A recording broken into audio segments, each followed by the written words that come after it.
NCERT Grade 11 Chapter 2 Structure of Atom உடைய book back question solve பண்ணிட்டு இருக்கோம். Question number 2.17 Calculate the wave number for the longest wavelength transition in the Balmer series of atomic hydrogen. So hydrogen spectra ல இருந்து வந்த question, right? So Balmer series ல இருந்து question கேட்டிருக்காங்க, right? So Balmer series ஓட formula என்னது? பால்மருக்கு பார்த்தீங்க அப்படின்னா நமக்கு என்ன வரும், nu that is equal to right RH, அது wave number, sorry nu bar that is equal to என்ன வரும், RH into 1/n1 square minus 1/n2 square. So இங்கே n1 ஈக்குவல் நமக்கு என்ன வரும், 2 வரும். ஸோ n1 ஈக்குவல் 2 வச்சு நம்ம பார்க்கக்கூடிய எல்லாமே என்ன சொல்லுவோம், நம்ம பால்மர் சீரீஸ் அப்படின்னு சொல்லுவோம், ரைட். ஸோ இதில் என்ன கேட்டிருக்காங்க அப்படின்னா, calculate the wave number for the longest wavelength transition அப்படின்னு கேட்டிருக்காங்க. வேவ் லென்த் லாங்கஸ்ட்டாக இருக்கக்கூடிய டிரான்சிஷன் பால்மர் சீரீஸில் அப்படின்னு கேட்டிருக்காங்க. n1 ஈக்குவல் தெரியும். ஸோ n2 தான் இவங்க இன்டெரக்டாக கொடுத்துருக்காங்க, ரைட். ஸோ வேவ் லென்த் லாங்கஸ்ட்டாக இருக்கும்னு சொல்லியிருக்காங்க. இப்போ வேவ் லென்த்துக்கும் எனர்ஜிக்கும் இருக்கக்கூடிய ரிலேஷன்ஷிப் பாருங்கள், ரைட். ஸோ அப்போ நம்ம என்ன தெரியும், E that is equal to proportional to 1/λ அப்படின்னு தெரியும். லேம்டா அதிகமான எனர்ஜி குறையும். எப்படி, ஏன்னா எனர்ஜி வந்து directly proportional to the frequency, ரைட்டா. ஸோ நமக்கு என்ன தெரியும், frequency that is equal to 1/λ தெரியும். அப்போ நமக்கு என்ன ஆகும், இந்த இடத்துல எனர்ஜி லேம்டா நமக்கு என்ன ஆயிரும், இன்வர்ஸ் ரிலேஷன்ஷிப்பில் இருக்கும், ரைட். அப்போ லாங்கஸ்ட் வேவ் லென்த் அப்படின்னா நமக்கு இதோடைய எனர்ஜி எப்படி இருக்கணும், ரொம்ப ரொம்ப ரொம்ப கம்மியாக இருக்கணும். அப்போ வேவ் லென்த்தும் நமக்கு என்ன இருக்கணும், ரொம்ப ரொம்ப கம்மியாக இருக்கணும், ரைட். அப்போ எனர்ஜி ரொம்ப கம்மியாக எங்கே இருக்கும், இப்போ n=2ல் ஆரம்பிக்கிறோம். அடுத்து என்ன இருக்கும், n=3, n=4, n=5 போயிட்டே இருக்கும். அப்போ இருக்கலே எந்த டிரான்சிஷனுக்கு எனர்ஜி கம்மியாக இருக்கும், 2க்கும் 3க்கும் தான், இல்லையா. ஏன்னா ஸ்டார்டிங் 2ல் தான் ஸ்டார்ட் பண்ண போகிறீங்க.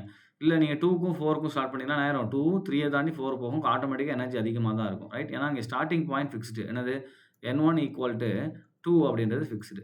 ஸோ அப்போ என்ன ஆகும், நமக்கு ஆட்டோமேட்டிக்காக அடுத்த பாசிபிலிட்டி n2க்கு மட்டும்தான், n2 3 4 5 போகலாம். ஸோ அப்போ எதில் எனர்ஜி கம்மியாக இருக்கும், 3ல் தான். ஸோ அப்போ இங்கே தான் நமக்கு எப்படி இருக்குன்னா, ஹையர் ஃப்ரீக்குவன்சியில் நமக்கு என்ன கிடைக்கும்,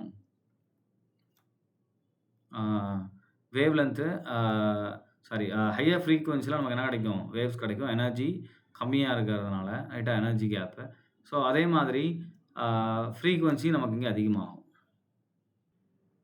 ஸோ அப்போ என்ன ஆகும், வேவ் ஃப்ரீக்குவன்சியும் நமக்கு வேவ் லென்த் அதிகமாகும், ரைட்.